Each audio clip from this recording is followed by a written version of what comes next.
Hey guys, it is October, so I thought that I'd do a little bit of a fall TBR and recommendations.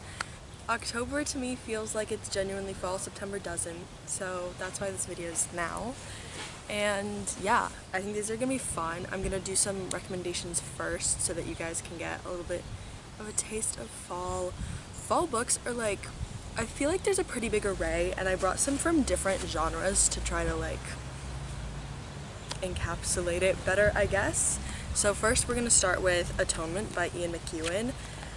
It is a story about miscommunication and war and tragedy and just how things really can get really messed up through having the wrong picture and having the wrong idea. Second half of the book is like war, which I just feel like is really giving of fall. I don't know, it's 1930s time period too, which I just feel like, you know, the depression, it's bad, it sucks, so fall.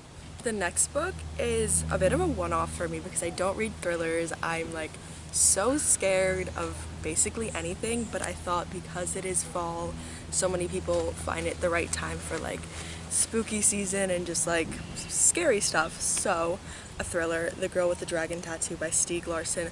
This book is amazing. It's pretty long. I think it's just under 700 pages, but it is really good. The original name in Swedish is Men Who Hate Women, which I think is like the perfect depiction of like what the book is about. There's a detective who gets put on a case to write he's not a detective, he's a journalist, and he gets put on a case to write a book, a memoir about this man's life.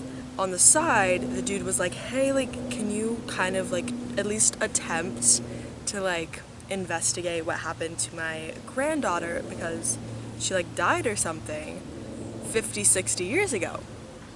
Could you please like at least attempt to like figure it out, and I'll give you like, I think it was $1 million or a few $1 million, like it was a lot of money. So he goes on it, and then there's a girl with a dragon tattoo who's an actual like hacker investigator who comes in, and they like figure out the puzzle, and I think it's really good. I was guessing so much and I got like a few pieces, but like in the grand scheme of things, amazing. Such a good book. Absolutely recommend. And it's not like scary, but it's still like entertaining, so it really worked for me, and it's very popular, so like loved. The next book is The Dangerous Art of Blending In. I believe that this is YA. It's about a kid whose life is just like awful. He's not really in like the best household environment. He's just really going through it. He's gay, and like people really are not loving that in this book. The book is so good. I read it like 2 years ago, so I can't like put it into words, but it's absolutely one of my favorite books. It definitely doesn't look very fall, but I just feel like abuse gives fall, so take that as you will. The next book that we have is my favorite book of all time, which is The Picture of Dorian Gray. I love this cover. I think simply from this cover you can tell that it's like a fall book. We've got like death and decay happening in that little painting. It's so good. So pretty much, if you don't know what it's about, it's a classic by Oscar Wilde. I think it came out in the 1800s. Yeah. It's just like the absolute best book of all time. It's a little bit of like a gothic horror moment. This dude, Dorian Gray, is just like so intensely, I wouldn't even say morally gray, he's just like wrong, but the entire cast of characters in this book is completely morally gray. Like there's not a single person that's just like good, like fully good. And he is so like self-centered and intense, and this book, a lot of people say that it's like Oscar Wilde, the author, like trying to like kind of put himself into the novel because he was known as like a huge egotistical person, which is absolutely who Dorian Gray is. And the premise of the story, this isn't really giving it away, is that Dorian gets a painting painted of himself, and then he's like, oh, like, I hate this painting now because the painting will forever be young and I will forever be growing older. I just wish that it wasn't that way, and then it isn't that way. We've got a little bit of like magical realism going on. It's very entertaining. Then we have a fantasy. I thought I'd like plop this in for fantasy readers. I do read a bit of fantasy, not the most, so this might not be like the most accurate. I don't know if you're like a big fantasy person, but this is The Poppy War by R.F. Kuang. I read it recently. It is, I think, like 500 pages. Yeah, like 520 pages. It's really good. It gives fall because it is literally just war and destruction and abuse, and there's nothing like satisfying about this book. It is all just like everything that can go wrong goes wrong. I don't even know how I feel about the last like 100, 200 pages because it's so like deeply unsatisfying. But I guess that's like what war is. Oh, it's really interesting, and like the first 100, 200 pages are about the main character, Rin, who is in a academy, this like crazy top-notch academy that like is basically impossible to get into, and she gets in, and then she's in the academy. School gives fall vibes too, so I think like the whole thing is just, it's giving fall. It's so good. People have magical abilities here. The book is very much based upon China and just like Chinese culture. It doesn't say that it's set there, but I mean, let me just show you a picture. Like, that's China, that's Japan. Like, there's literally 12 regions, which are like the dog, the ox, the monkey, the rooster, the boar, the hare, the horse, whatever. You know, the 12 Chinese New Years. So it is absolutely based on China, and I don't know, I just find it so fascinating. So those are my 5 fall recommendations. I didn't want to give too many because I know there's a bunch of videos out on this, but I felt that these weren't really shown often other than Dorian Gray, but I had to put them in anyway because it's my favorite book in the world. So onto my TBR. First, I'm going to start with the 2 books that I'm currently reading. The first one is for school, and I didn't expect to love it as much as I am currently loving it, and that is Brave New World by Aldous Huxley. So this is a dystopian classic. It is absolutely so entertaining. As a dystopian, the government's messed up, the society laws are all messed up, and in the first chapter we find out that they are cloning, or not cloning, but like breeding from embryos, eggs and sperm. They're making 72 to 96 like twins, I guess, 96 uplets that are the same, and they're like socially programming them into being like different castes. So there's like epsilons, which are like programmed to basically be like your like lowest level of workers, deltas and stuff like that, which are like factory workers, and then at the top you have the alphas, which are like leaders of the world and just like big shots. And so they use science to like train them to be this way. They like shock them to like or not like certain things. Like they pretty much, for like the deltas and epsilons, they like show books or things with like interest in them, and they have like the babies, like basically newborns, go up to them and be like, oh, like I want to see this, like I want to see the pretty pictures, and then they like blare sirens at them so that they're programmed to not find interest in that stuff. It's really, really interesting, and dystopia just gives fall to me. I don't know, like Hunger Games would also be a perfect book to read during this time. Very different kind of dystopias, I guess, but yeah, one's more of an adventure, but this is very interesting. Then we have Crying in H-Bar by Michelle Zauner. Memoir about grief, about her life after her mom died.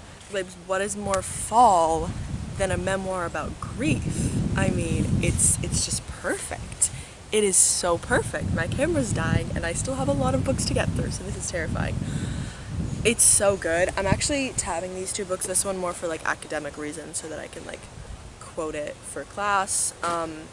This one just for myself. I just wanted to like start tabbing, and I think it's so fun. I'm very excited for these books. But September was a bit of a slow read at the end of the month. The next book I have is The Hobbit by J.R.R. Tolkien. J.R.R. Tolkien. Oh my god, I can't speak.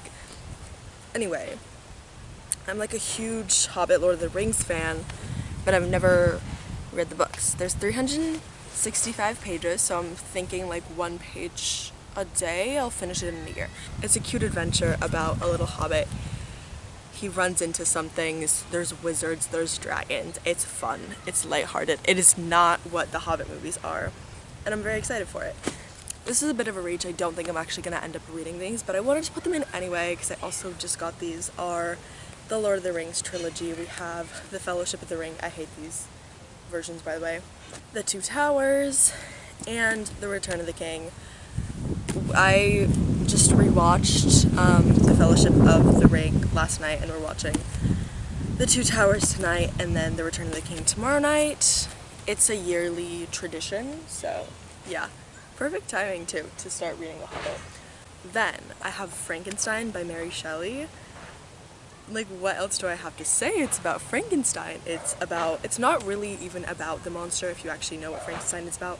It's about the scientist Frankenstein, not Frankenstein's monster. It's really short. I think it's under 100 pages. Oh, it's 150 pages. I'm excited. I think it's like the most fall book you could possibly read, so ready for it. Shakespeare's Twelfth Night. I am a big Shakespeare girl. I love plays. Plays are so fun. Wait, I just noticed. Oh, this is stunning. Okay, Twelfth Night is widely regarded as Shakespeare's most perfect comedy, and it follows the twisting paths that lead to love. I'm excited. Twelfth Night is more, like, the name is more giving of Christmas time because you have the 12 days of Christmas, but I just need a play. Plays, classics, pretension is such a fall thing, so Shakespeare. Leading on with that pretension model, we have the classic Jane Eyre by Charlotte Bronte. She's kind of big. She's like almost 600 pages. I really didn't expect it, but I love that picture on the cover. It's stunning. I low-key don't know anything about Jane Eyre, other than it's about Jane Eyre. Oh, there's a quote up here. We have, "The more solitary, the more friendless. The more unsustained I am, the more I will respect myself." Orphan Jane Eyre grows up in the home of a heartless aunt where she endures loneliness and cruelty, and at a charity school with a harsh regime. This troubled childhood strengthens Jane's natural independence and spirit, which prove necessary when she takes a position as governess at Thornfield Hall.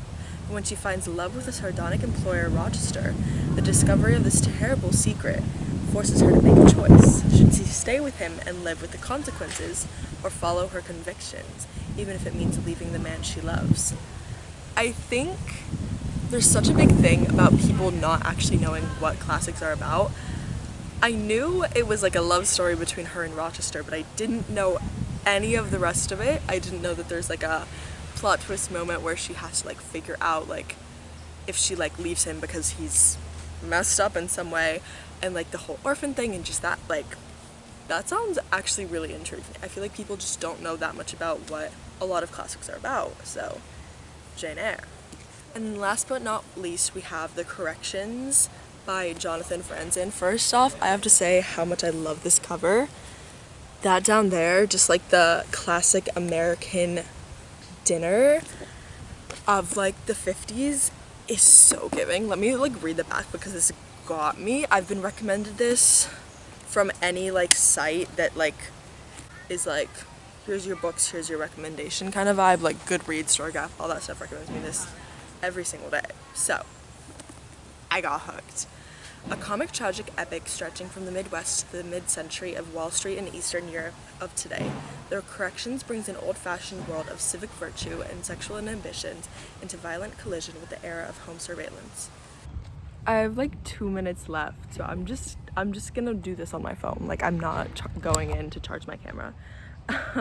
Anyway, do-it-yourself mental health care and globalized greed. After almost 50 years as a wife and a mother, Enid is ready to have some fun. Unfortunately, her husband Alfred is losing his sanity to Parkinson's disease, and their children have long since flown the family nest into the catastrophes of their own life. Desperate for some pleasures to look forward to, Enid has set her heart on bringing the family together for one last Christmas at home. Yeah, so that's my TBR, that's my Rex for fall. I'm excited. I'm gonna take these off, it's not working. Subscribe if you want to keep seeing these. I make book videos, I make vlogs, very fun, and I'll see you guys later. Bye bye.